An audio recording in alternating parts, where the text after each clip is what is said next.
Geoff Ross, thanks Hey, for joining us. Really appreciate your time. Oompher is all about inspiring people to achieve extraordinary things. So who and what during your career in life has inspired you? Many people. Look, I'll tell you a couple of pieces. One, when I first met a chap who became a business partner through the 42 Below days and still is my business partner. When I met him, he asked me to express my vision for 42 Below. I did that. He paused for a moment, then he said, "You need to get a proper goal."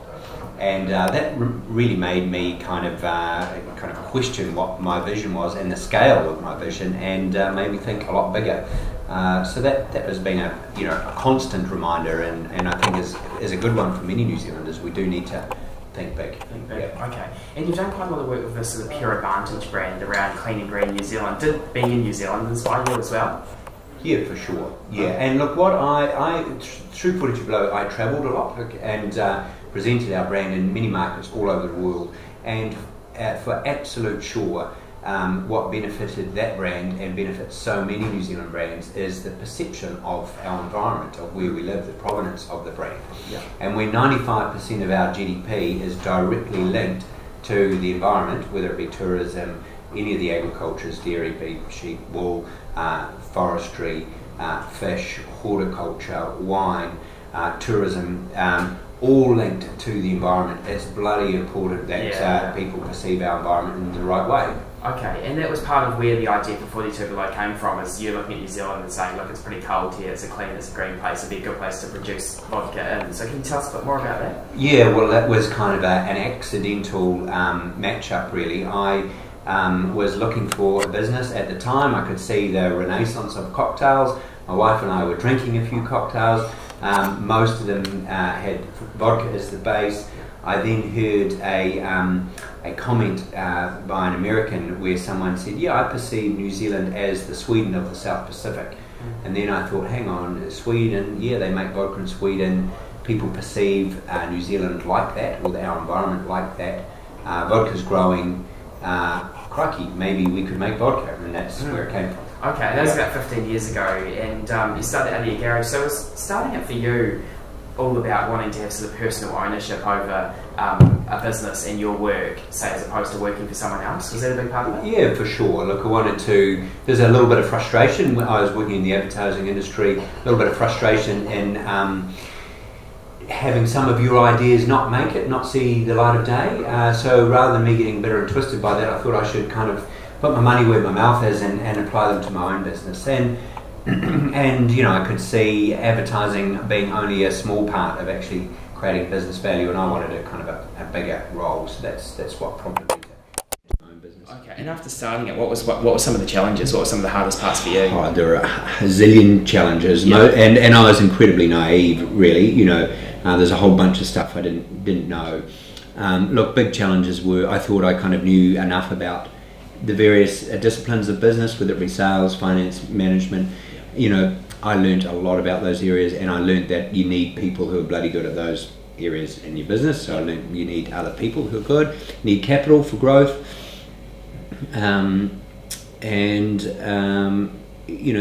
were the key learnings, basically. People capital and capital. You need them both. What about the days of taste testing? Was that hard work? Yeah, and look, it was actually, because when you're doing everything yourself, I did distill right in the early days, and we had a guy distill for us, and then we moved to a bigger facility, and I was taste testing every batch before it was released. I remember one Christmas Eve testing a batch, and it wasn't right, and we worked on it right through the kind of the wee hours until we felt we could release it. Yeah, and in those early days, just before you sort of took the leap and I guess probably quit your job and carried on with the company, you sort of had to sell your house and borrow some money off some of your mates. So what did that teach you, and what would your advice be for those people out there who are sort of on the edge of taking the leap and making a big move into business? What do they need to have? Did that teach you that you need to have your ducks in the row so things don't go bad or anything? Yeah, it does, but before I did make those bold leaps, and cut my income, sold property, borrowed lots of money, had awkward conversations with mates to borrow money.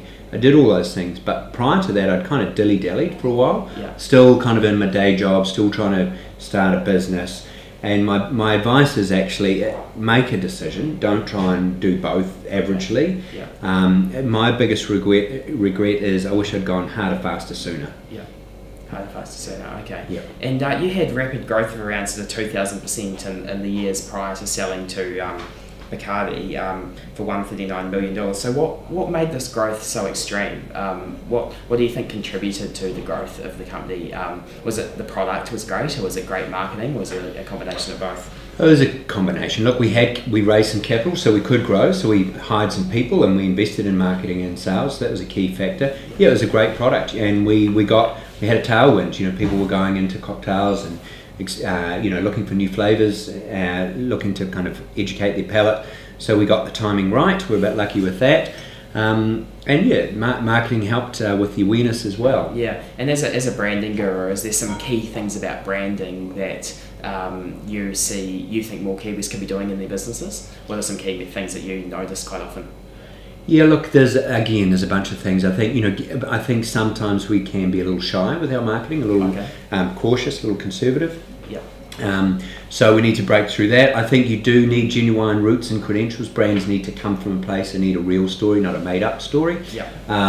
And that would be true, the brands I'm working on now. Josh Scott started Moa as a winemaker 11 years ago now, and it has a real and true backstory. It wasn't just someone thinking, hey, this beer thing's starting to grow, we should be part of that.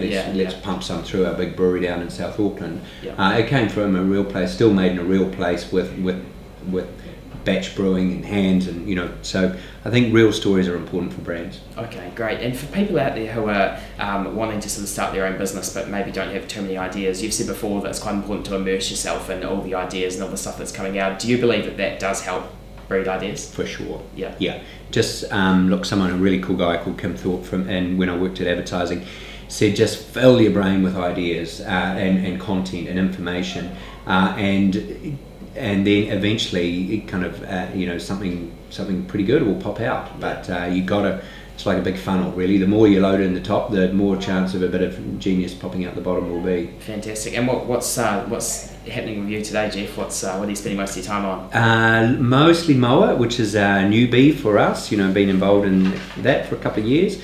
Working hard on building the profile and sales for that here in New Zealand and in Australia and the US. Yep.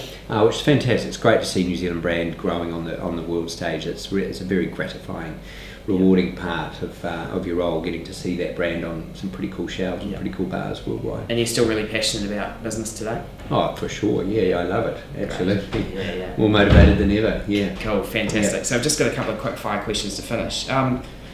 You've said before it's important to stay on the same team. By that, do you mean put some time into an idea rather than just moving on really quickly and not finishing things through? Yeah, for sure. Yeah, look, there's no such thing as an overnight success, really. And you got to have a lot of people all working to the same vision. Yeah. And so hard work and an idea and seeing it through. Yep. Okay, great. And what would the sort of a bit of a funny question? What would the 16-year-old boy you were think of who you've become today? Would he be proud? I think he'd be surprised. Actually. Surprised? Yeah. Yeah, I always wanted to be a deer farmer. At 16, I wanted to be running a beautiful deer farm. So I think it'd be quite surprised to be.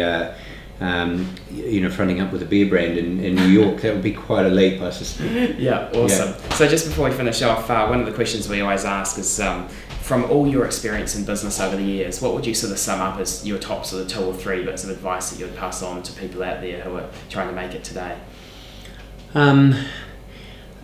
Look, there's so much, but I think have a proper goal, think big, especially for New Zealanders. I think it's a bloody good reminder for all of us to actually have a global context and a global goal, would be point 1. I'll wrap all these ones together, harder, faster, sooner. That just means kind of, I guess, dedication to it and not doing it half leaping a drain. You can't do that. You got to leap. Put everything into it. Yeah, and probably thirdly, I think the key thing really is know what you're good at and know what you're not good at, and be honest with yourself, and if you're not good at something, get people around you who are. Great. And the last question we always ask, Geoff, is we ask if you can look down our camera and tell the people of New Zealand, what are your wise words for the people of New Zealand? Look, my biggest words of advice will be based on one of my own learnings when I was starting my business for the first time. I now look back and I wish I'd gone harder, faster, sooner. So those are my advice for anyone going forward with their own business. Great. Geoff Ross, thank you so much. Cheers. Cheers.